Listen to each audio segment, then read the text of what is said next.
بسم اللہ الرحمن الرحیم۔ السلام علیکم۔ یہ 5 کلمات پڑھ لیں سونے سے پہلے۔ شعبان کا آخری جمعہ ہے اور آج سونے سے پہلے آپ یہ چند کلمات پڑھ لیں۔ اس وظیفے کی برکت سے بگڑا ہوا مقدر بھی سنور جائے گا۔ شعبان کا آخری جمعے کا وظیفہ، رزق اور دولت میں اضافہ ہوگا، جو بھی پریشانی ہوگی وہ دور ہو جائے گی، اور وہ کلمات یہ ہیں: بسم اللہ الرحمن الرحیم، رضیت باللہ ربا وبالاسلام دینا وبمحمد نبیا، استغفر اللہ الذی لا الہ الا هو، صلی اللہ علی حبیبہ محمد، اللہم باسمک اموت واحیا،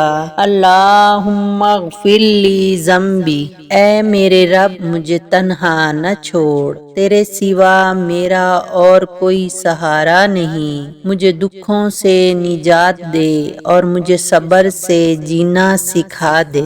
اے میرے رب، جو قصور ہم سے ہوئے ہیں ان سے درگزر فرما، جو برائیاں ہم میں ہیں انہیں دور کر دے، اور ہمارا خاتمہ نیک لوگوں کے ساتھ فرما، آمین یا رب العالمین۔ دعاؤں میں یاد رکھیے گا، اگر آپ نے ابھی تک میرا چینل سبسکرائب نہیں کیا تو پلیز میرے چینل کو سبسکرائب کر دیں۔